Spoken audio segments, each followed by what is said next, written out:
ഇദ്ദേഹത്തെ സംബന്ധിച്ച് പറയുന്നതിന് മുമ്പായിട്ട് നമ്മൾ ഇദ്ദേഹത്തിൻ്റെ പിതാവായിട്ടുള്ള സീതി ഹാജിയെക്കുറിച്ച് പറഞ്ഞുകൊണ്ടുണ്ട്.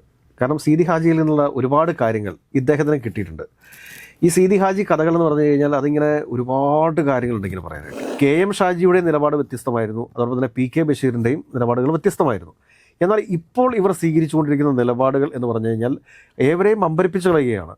മുസ്ലിം ലീഗിൻ്റെ പല പ്രവർത്തകരും പറയുന്നത് വെച്ചാൽ അവർക്ക് പോലും അമ്പരപ്പുളവാക്കുന്ന രീതിയിലുള്ള ചില പ്രസ്താവനകളാണ് ഈ രണ്ട് കക്ഷികളുടെയും ഭാഗത്തു നിന്ന് വന്നുകൊണ്ടിരിക്കുന്നത്. ഊരാളുങ്കൽ സൊസൈറ്റിക്കെതിരെ കോൺഗ്രസ് നടത്തിയിട്ടുള്ള അതിശക്തമായ വിമർശനങ്ങളുണ്ട്. ആ വിമർശനങ്ങൾ എന്താണ് എന്ന് ചോദിച്ചു കഴിഞ്ഞാൽ, മോദിക്ക് അദാനിയെ പോലെയാണ് പിണറായി വിജയന് ഈ പറഞ്ഞ ഊരാളുങ്കൽ എന്നാണ് പറഞ്ഞത്. എന്നാൽ ഇപ്പോൾ PK ബഷീർ എന്താണ് പറയുന്നത്? ഇപ്പോൾ PK ബഷീർ പറയുന്നത് എന്താണെന്ന് വെച്ചാൽ അവരുടെ നിർമ്മാണ പ്രവർത്തികളെല്ലാം ഗുണനിലവാരമുള്ള പ്രവർത്തികളാണെന്ന് പറഞ്ഞു. ജമാഅത്തെ ഇസ്ലാമിയുടെ രാഷ്ട്രീയത്തോട് നമുക്ക് ഒരിക്കലും യോജിക്കാൻ വേണ്ടി സാധിക്കില്ല, ഒരു തരത്തിൽ നമുക്ക് യോജിക്കാൻ വേണ്ടി സാധിക്കുന്നില്ല. പക്ഷേ ഈ കഴിഞ്ഞ തെരഞ്ഞെടുപ്പിൽ അവരുടെ രാഷ്ട്രീയവുമായിട്ട് പൊരുത്തപ്പെട്ടു പോകേണ്ട ആർക്ക് സാധിച്ചു? VD സതീശനും UDF സാധിച്ചു. നമസ്കാരം. നമസ്കാരം. ഇത് കേരളമാണ്. അതെ, തീർച്ചയായിട്ടും മഴക്കാലമാണ്. അതെ, മഴ പെയ്ത കുഴിയുണ്ടാവും. കുയി. ഇത് ഞാൻ പറഞ്ഞതല്ല, നിയമസഭയിലെ നമ്മുടെ പൊതുമരാമത്ത് മന്ത്രി PK ബഷീർ പറഞ്ഞാണ് കേരളത്തിലെ റോഡിലെ കുഴികളെ പറ്റി ചോദിച്ചപ്പോൾ.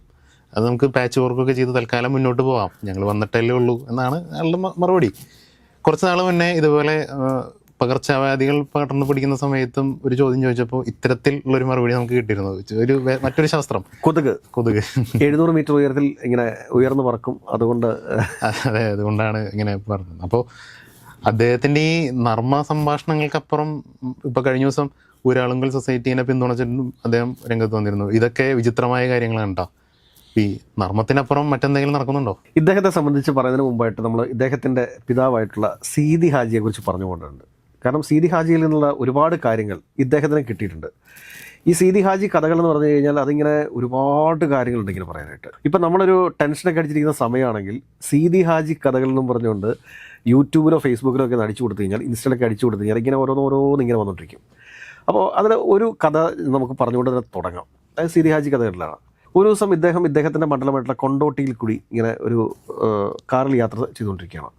അപ്പോൾ ഒരു പാടത്തിൻ്റെ സൈഡിലെത്തി കഴിഞ്ഞപ്പോഴത്തേക്ക്, അല്ലെങ്കിൽ ഗ്രൗണ്ടിലെത്തി കഴിഞ്ഞപ്പോഴത്തേക്ക് കുട്ടികൾ എല്ലാവരും കൂടെ, അതായത് 22 പേര് ഒരു പന്തിന് പുറകെ കിടന്ന് ഓടുന്നു. അപ്പോൾ തന്നെ പുള്ളി എന്ത് കാണിച്ചെന്ന് ചോദിച്ചു കഴിഞ്ഞാൽ, ഡ്രൈവറോട് പറഞ്ഞു, നിങ്ങൾ നേരെ അടുത്ത സ്പോർട്സ് ഷോപ്പിലേക്ക് വണ്ടി വിടൂ. എന്നിട്ട് അദ്ദേഹം അവിടെ പോയിട്ട് 22 പന്ത് മേടിച്ചുകൊണ്ട് തിരിച്ചു വന്നതിന് ശേഷം ഈ ഗ്രൗണ്ടിലേക്ക് ഈ 22 പന്തുകളും ഗ്രൗണ്ടിലേക്ക് ഇട്ട് കൊടുത്തിട്ട്, നിങ്ങൾ എന്തിനാണ് പിള്ളേ ഒരു പന്തിന് പുറകെ ഇങ്ങനെ ഓടി കഷ്ടപ്പെടുന്നത്? നിങ്ങൾക്ക് എല്ലാവർക്കും ഞാനൊരു പന്ത് തന്നിരിക്കുന്നുണ്ട്, ഒരു ഫുട്ബോൾ വാങ്ങിച്ചു കൊടുത്തു. ഇതൊരു കഥയാണ്.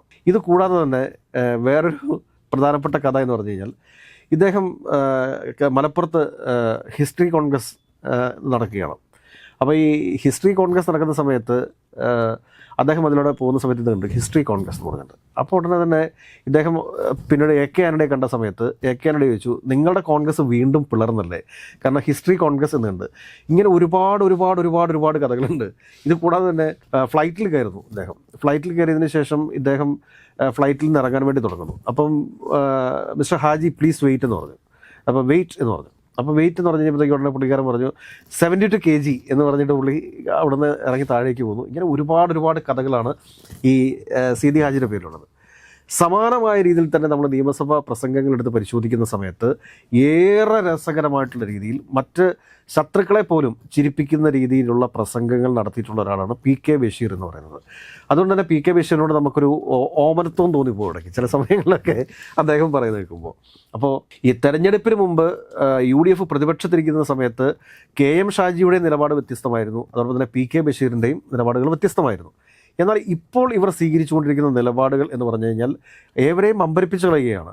മുസ്ലിം ലീഗിൻ്റെ പല പ്രവർത്തകരും പറയുന്നത് വെച്ചാൽ അവർക്ക് പോലും അമ്പരപ്പുളവാക്കുന്ന രീതിയിലുള്ള ചില പ്രസ്താവനകളാണ് ഈ രണ്ട് കക്ഷികളുടെയും ഭാഗത്തു നിന്ന് വന്നുകൊണ്ടിരിക്കുന്നത്. അതായത് PM ശ്രീ പദ്ധതിയിൽ KM ഷാജിയുടെ നിലപാട്, അതായത് അറബിക്കടലിൽ എറിയുമെന്ന് പറഞ്ഞു. അപ്പോൾ എന്ന് പറഞ്ഞത് കവലപ്രസംഗം മാത്രമാണ് ഞാൻ നടത്തിയെന്ന് പറയുന്നു. അത് കഴിഞ്ഞതിന് ശേഷം പിന്നീട് PMAAY പദ്ധതി പ്രകാരമുള്ള മറ്റേ ആ ലോഗോ, അതിൽ മോഡിയുടെ ഫോട്ടോ ഇല്ല, ആ ലോഗോ പ്രദർശിപ്പിക്കുന്നത് കൊണ്ട് എന്താണ് പ്രശ്നമെന്ന് ചോദിക്കുന്നു. കാരണം അത് ആ വീട് ലഭിക്കുന്നവൻ്റെ ആത്മാഭിമാനത്തിൻ്റെ പ്രശ്നമാണ് എന്ന് മനസ്സിലാക്കാനുള്ളൊരു സാമാന്യ ബോധം KM ഷാജിക്കില്ല എങ്കിൽ പിന്നെ KM ഷാജി പ്രസംഗിക്കുന്നതിലൊക്കെ എന്തർത്ഥം എന്ന് തന്നെ നമ്മൾ ചോദിക്കേണ്ടി വരും. അതുകൂടാതെയാണ് ഇപ്പോൾ PK ബഷീർ പറഞ്ഞിരിക്കുന്നത് ഊരാളുങ്കൽ സൊസൈറ്റിക്കെതിരെ കോൺഗ്രസ് നടത്തിയിട്ടുള്ള അതിശക്തമായ വിമർശനങ്ങളുണ്ട്. ആ വിമർശനങ്ങൾ എന്താണ് എന്ന് ചോദിച്ചു കഴിഞ്ഞാൽ മോദിക്ക് അദാനിയെ പോലെയാണ് പിണറായി വിജയന് ഈ പറഞ്ഞ ഊരാളുങ്കൽ എന്നാണ് പറഞ്ഞത്. എന്നാൽ ഇപ്പോൾ പി കെ ബഷീർ എന്താണ് പറയുന്നത്? ഇപ്പോൾ പി കെ ബഷീർ പറയുന്നത് എന്താണെന്ന് വെച്ചാൽ അവരുടെ നിർമ്മാണ പ്രവർത്തികളെല്ലാം ഗുണനിലവാരമുള്ള പ്രവർത്തികളാണെന്ന് പറഞ്ഞു. ഇനി നമുക്കറിഞ്ഞുകൂടാ ഇപ്പം ഇദ്ദേഹത്തെ പേഴ്സണലി വല്ലതും ഊരാളുങ്കലുകാർ പോയി കാണുകയോ അങ്ങനെ എന്തെങ്കിലും ചെയ്തിട്ടുണ്ടോ. ഏതൊക്കെയാലും അഭിപ്രായങ്ങൾ ഇങ്ങനെ മാറി പറഞ്ഞുകൊണ്ടിരിക്കുകയാണ്.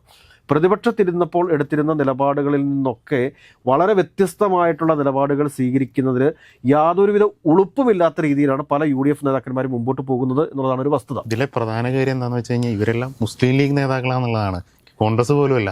അതാണ് ഏറ്റവും പ്രധാനപ്പെട്ട ഒരു വിഷയം. അതാണ് ഈ PM ശ്രീ എന്ന് പറഞ്ഞു കഴിഞ്ഞാൽ എന്താണ്? PM ശ്രീ ഏറ്റവും കൂടുതൽ എതിർത്തതാരാണ്?